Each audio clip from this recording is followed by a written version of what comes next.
तो आज का डीप डाइव व्लादिमीर पुतिन की सुरक्षा व्यवस्था पर है। और हम यहाँ सिर्फ कुछ बॉडीगार्ड्स की बात नहीं कर रहे हैं।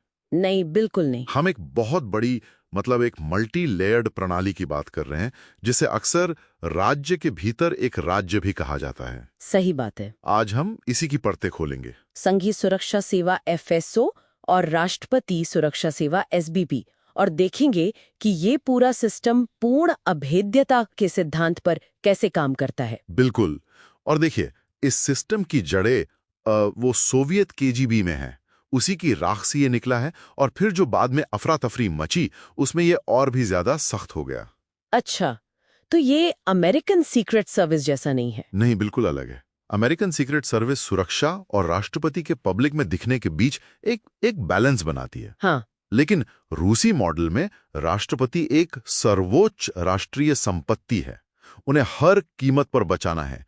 ये सिस्टम के अंदर बैठे हुए गहरे शक को दिखाता है। आपने दो नाम लिए, FSO और SBP।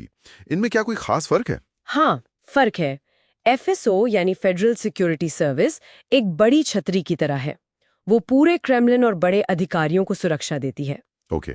जबकि SBP प्रेसिडेंशियल सिक्योरिटी सर्विस, वो सिर्फ और सिर्फ राष्ट्रपति के सबसे करीबी, सबसे अंदरूनी घेरे के लिए है। ये वो लोग हैं जो उनके साये की तरह चलते हैं। चलिए इसी घेरे से शुरू करते हैं। मैंने सुना है कि जब भी राष्ट्रपति पब्लिक में होते हैं तो सुरक्षा के 4 घेरे बनते हैं। हाँ, ये एक पूरी स्ट्रैटेजी है। पहला घेरा होता है उनके पर्सनल बॉडीगार्ड्स का। ये लोग सच में मानव ढाल बनने के लिए ट्रेंड होते हैं। मानव ढाल मतलब बिल्कुल सामने आ जाने के लिए? हाँ, उनके हाथों में जो ब्रीफकेस होते हैं ना, वो केवलर के बने होते हैं और 1 सेकंड में बैलिस्टिक शील्ड बन जाते हैं। अच्छा, और दूसरा घेरा? दूसरा घेरा है सादे कपड़ों में एजेंट्स का। वो भीड़ में ऐसे घुल मिल जाते हैं कि पता ही नहीं चलता। उनका काम बस। तो ये तो हुए पास के लोग। दूर के खतरों का क्या? उसके लिए भी कोई घेरा होता है? हाँ, वहीं पर तीसरा और चौथा घेरा काम आता है।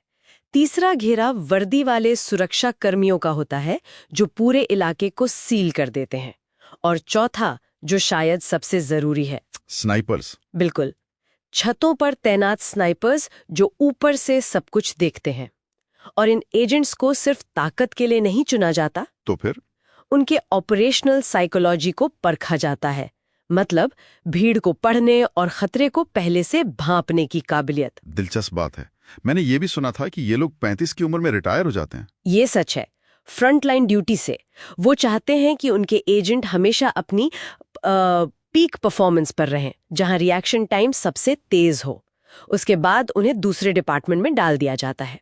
ये तो हुई पैदल चलने की बात। गाड़ियों का क्या? उनकी कार और सीनेट, उसके बारे में कुछ बताइए। वो सिर्फ एक गाड़ी नहीं, वो एक चलता फिरता किला है। उसे तकनीकी संप्रभुता का प्रतीक भी कहते हैं, क्योंकि उसे बनाने में कोई पश्चिमी तकनीक इस्तेमाल नहीं हुई। और सुरक्षा? VR10 लेवल की सुरक्षा है। मतलब वो कवच भेदी गोलियों और धमाकों को झेल सकती है। उसका केबिन केमिकल अटैक से बचने के लिए पूरी तरह सील है। औरतों और अफवाहें कि वो पानी के नीचे भी चल सकती है। पूरे काफिले में और भी तो गाड़ियां होती होंगी। बिल्कुल, काफिले में इलेक्ट्रॉनिक वॉरफेयर यानी EW वैन्स होती हैं। वो एक डेड जोन बना देती हैं ताकि रिमोट से चलने वाले बमों के सिग्नल जैम हो जाएं। और मैंने ट्रेन के बारे में भी सुना है। हाँ, हाल में एक बख्तरबंद ट्रेन का इस्तेमाल बढ़ा है। उसे ट्रैक करना हवाई जहाज से ज्यादा मुश्किल है। उसके लिए तो खुफिया रेलवे स्टेशन तक बनाए गए हैं। ये तो हुई वो सुरक्षा जो दिखती है। लेकिन क्या कोई ऐसी सुरक्षा भी है जो पर्दे के पीछे चलती है? हाँ, और यहाँ से मामला और भी ज्यादा दिलचस्प हो जाता है। बात करते हैं जैव सुरक्षा की। ये तो किसी जासूसी फिल्म जैसा। क्यों? ये एक काउंटर इंटेलिजेंस का तरीका है। जैविक कचरे से किसी का DNA, स्वास्थ्य की जानकारी, कोई बीमारी, इन सब का पता चल सकता है। अच्छा, तो इस जानकारी का गलत इस्तेमाल हो सकता है? बिल्कुल, भू राजनीतिक अस्थिरता पैदा करने के लिए। इसी तरह जहर के डर से बचने के लिए फूड टेस्टर्स और मोबाइल लैब हमेशा साथ रहती हैं। वो हर चीज को पहले जांचते हैं। और आखिर में वो परमाणु ब्रीफकेस, चेक-इट, जिसे सब लॉन्च बटन कहते हैं। असल में वो लॉन्च बटन नहीं है, वो एक सिक्योर कम्युनिकेशन डिवाइस है जो रूस के परमाणु हथियारों पर कंट्रोल पक्का करता है। तो वो हमेशा राष्ट्रपति के पास रहता है? हाँ, एक नौसेना अधिकारी उसे लेकर राष्ट्रपति से बस कुछ ही कदमों की दूरी पर रहता है। लेकिन ये तिकड़ी का हिस्सा है। ऐसे ही ब्रीफकेस रक्षा मंत्री और जनरल स्टाफ के चीफ के पास भी होते हैं। तो कुल मिलाकर ये पूरी प्रणाली एक घेराबंदी वाले किले की मानसिकता दिखाती है। ये सिर्फ एक इंसान की सुरक्षा नहीं है, बल्कि परमाणु कोड और एक पूरी व्यवस्था को बचाने की बात है। बिल्कुल। और यहाँ एक आखिरी सवाल उठता है, ये अभेद्य सुरक्षा प्रणाली राष्ट्रपति के चारों ओर एक बख्तरबंद बुलबुला तो बना देती है, जो उन्हें बाहरी खतरों से बचाता है। लेकिन क्या ये उन्हें उसी देश की असलियत से भी दूर कर देता है जिस पर वो शासन करते हैं? ये सोचने वाली बात है।